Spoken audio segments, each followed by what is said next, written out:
Assalomu alaykum aziz yurtdoshlar, kanalimga xush kelibsiz. Bugungi mavzumiz krassula guli haqida. Bu gulimiz Afrika, Madagaskar tomonlarida o'sib, buni o'sha местный aholi krassa deb nomlar ekan. Krassa semiz ma'nosini bildirar ekan.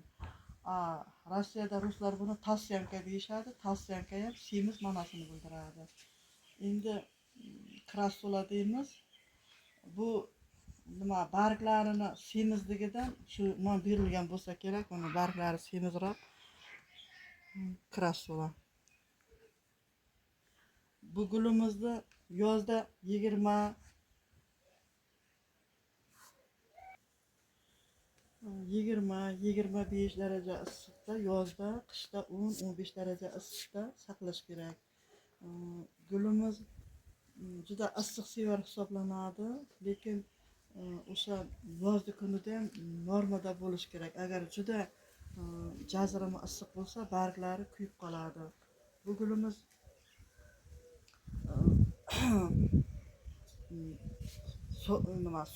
gullarni sug'arish uchun, krassula gulni sug'arish uchun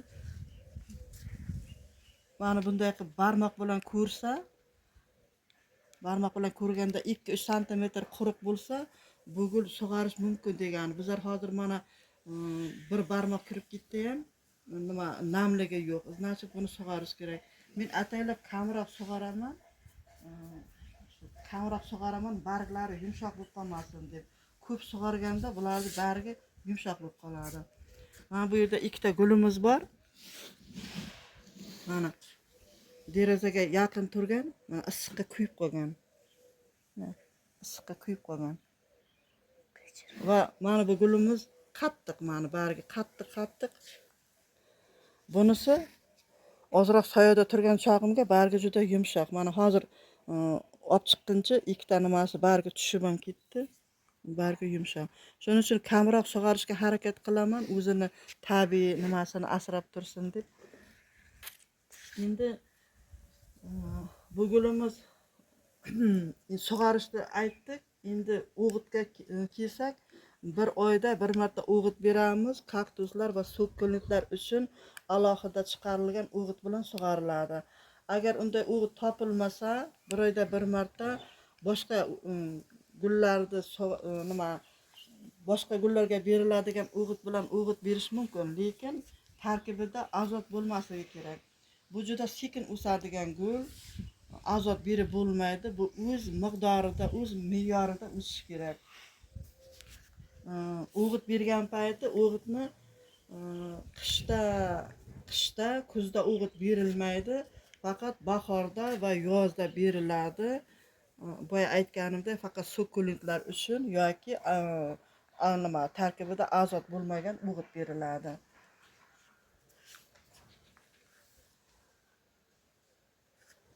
Endi buni tuproq tarkibiga kelsak, tuprog'i bir hissa bargli tuproq, bir hissa chirindi, 3 hissa tomarqand tuprog'idan, yana bunga qo'shiladi qom, graviy, agar bo'lsa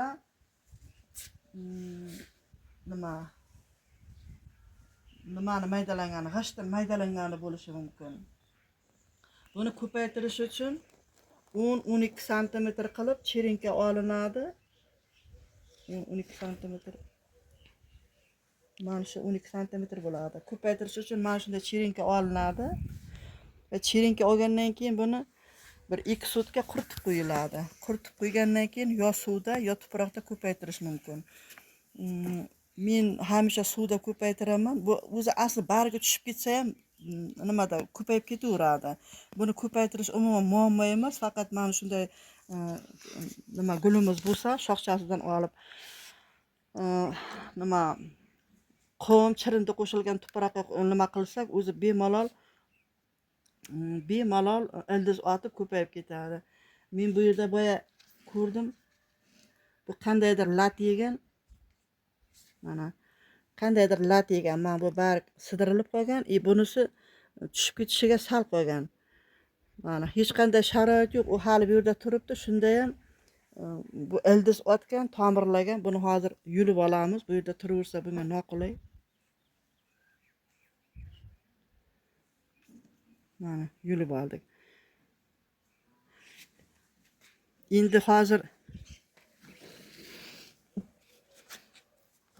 mana bu to'rtta tuvakdagi krasula gullari hammasi mana shuni abrisga qilgan payti, mana kesgan payti o'sha hammasi o'sha bitta nimadan chirinka qilib ko'paytirganmiz. Mana bu eng oldin qilingani ekan, yo'g'onroq. Bular undan keyinroq qilingan, bular undan ham keyinroq qilingan. Ko'paytirishga umuman muammo yo'q. Juda tez ildiz o'tadi. Men buni ko'rsatmoqchi edim, yaqindan ko'rsat. Mana bultur ekilgan bular. Bu yil ekanimi, bultur ekilgan. Ikkita bargni tiqib qo'ygan bo'lsak, nam tuproqqa, mana bular yaxshi tomirlab, bu yil barg chiqaryapti. Mana bu yerda yana barg tiqib qo'yilgan, mana sug'ursak olinmaydi. Bu ham tomirlagan. Endi yanagi shunday qilib nima chiqarsa kerak. Buni mana bu gulimizdan tushdi.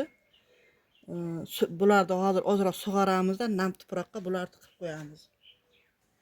Yana bir narsani ko'rsatmoqchi edim. Esimdan chiqsa sal qoldi. Mana nima krasula daraxtiga shakl beradigan payti juda yoshligidan e'tibor berish kerak. Kattargandan keyin kessa o'rni mana bunday dog' bo'lib qoladi.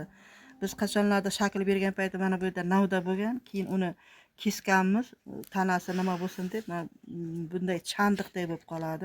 Mana bu yerda yana bitta bor.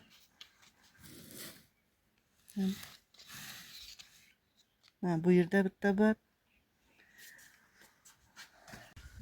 Yana bir narsani aytmoqchi edim. Krasula gulini qancha ko'p sug'orsa, shuncha barglari yumshoq bo'lib qoladi, vidi buziladi. Endi ko'p sug'orib qo'ymayin deb qanchalik quruqlikda asrab sug'orishdan qolsa, uni tomirlari quruqlikda qolib ingichkalashib ketadi va krasula gulimizni barglari to'kilib ketadi. Shuning bilan videomizni tugatamiz.